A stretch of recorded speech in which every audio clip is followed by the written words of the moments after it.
Assalamualaikum warahmatullahi wabarakatuh. Alhamdulillahirrabbilalamin. Wabihi nasta'in. Wa ala umurid dunya waddin. Sayyidina Muhammadin wa ala alihi wa sahbihi ajma'in. Amma ba'du. Salam takdim kepada pengasuh Pondok Pesantren Zaidul Hasan Genggong, Kiai Haji Hasan Mutawakkil Alawa SHMM. Salam hormat kepada Rektor Universitas Islam Zaidul Hasan Genggong, Bapak Dr. Abdul Aziz Wahab, BAMAG. Salam hormat kepada Dekan Fakultas Tadris Umum, Ibu Wahyu Lestari, MPD. Salam hormat juga kepada orang tua saya yang selalu mendukung dan mensupport saya. Dan juga salam kepada teman-temanku yang senantiasa berjuang bersama. Perkenalkan, nama saya Hosiatus Sajawiyah dari Prodi Tadris Matematika semester 4. Saya akan mempresentasikan materi yang berjudul Teori Belajar Matematika. Baiklah, kita akan memasuki kepada materinya. Teori belajar matematika itu ada 4. Yang pertama teori behaviorisme, yang kedua teori kognitivisme, yang ketiga teori humanisme, dan yang keempat teori konstruktivisme. Untuk yang pertama ialah teori behaviorisme. Teori belajar behaviorisme merupakan teori belajar yang digagas oleh Gage dan Berliner serta sudah cukup lama diterapkan oleh para pendidik di dunia. Teori ini berpendapat bahwa perubahan tingkah laku merupakan hasil dari pengalaman yang didapat. Pengukuran menjadi keutamaan dalam teori ini, sebab pengukuran digunakan sebagai tolak ukur perubahan tingkah laku. Teori ini juga dikenal dengan model stimulus dan responnya, melihat peserta didik sebagai individu yang pasif. Teori behaviorisme juga memiliki tujuan untuk menambah pengetahuan dan aktivitas belajar, sehingga pengetahuan yang sudah dipelajari peserta didik dapat terungkap kembali. Adapun prinsip teori behaviorisme: 1. Objek psikologi tingkah laku. 2. Semua bentuk tingkah laku dikembalikan pada refleks. 3. Mementingkan pembentukan kebiasaan. 4. Perilaku nyata dan terukur memiliki makna tersendiri. Yang kelima, aspek mental dari kesadaran yang tidak memiliki bentuk fisik harus dihindari. Adapun tokoh-tokoh aliran behaviorisme, untuk yang pertama ialah Edward Le Thorndike yang berpendapat bahwa interaksi antara stimulus dan respon merupakan aktivitas belajar. Untuk yang kedua ialah John Watson, juga berpendapat bahwa psikologi harus dipelajari seperti orang mempelajari ilmu pasti atau ilmu alam. Dan yang ketiga ialah Clark Leonard Hull, juga berpendapat bahwa ilmu psikologi harus didasarkan pada teori dan tidak semata-mata berdasarkan fenomena individual.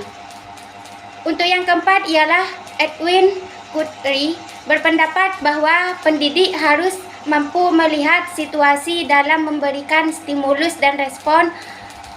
Dan untuk yang terakhir ialah Burrhus Frederick Skinner, berpendapat bahwa dua bentuk penguatan, yaitu penguatan positif dan penguatan negatif. Penguatan positif merupakan stimulus yang digerakkan melalui penginderan seseorang. Penguatan negatif merupakan hal-hal yang akan dihindari oleh individu. Untuk pembahasan yang kedua ialah teori kognitivisme. Teori kognitivisme berpandang bahwa belajar merupakan proses penemuan dan transformasi informasi-informasi yang didapat.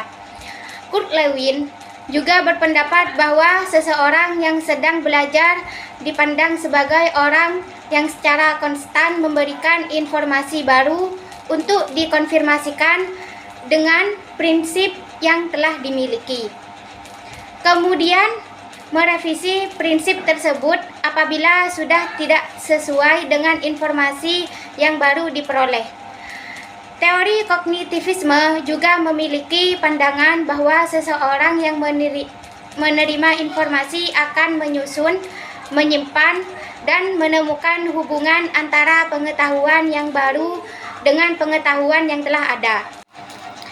Adapun aliran dalam teori kognitivisme ialah teori Gestalt, teori Sesmat-Piaget, teori belajar sosial Bandura, dan pengolahan informasi Norman. Untuk pembahasan yang ketiga ialah teori humanisme. Teori humanisme mengutamakan kebebasan peserta didik dalam menyelesaikan permasalahan atau menemukan suatu konsep belajar dengan caranya masing-masing. Peserta didik berperan sebagai subjek didik dan pendidik berperan sebagai pengarah atau fasilitator.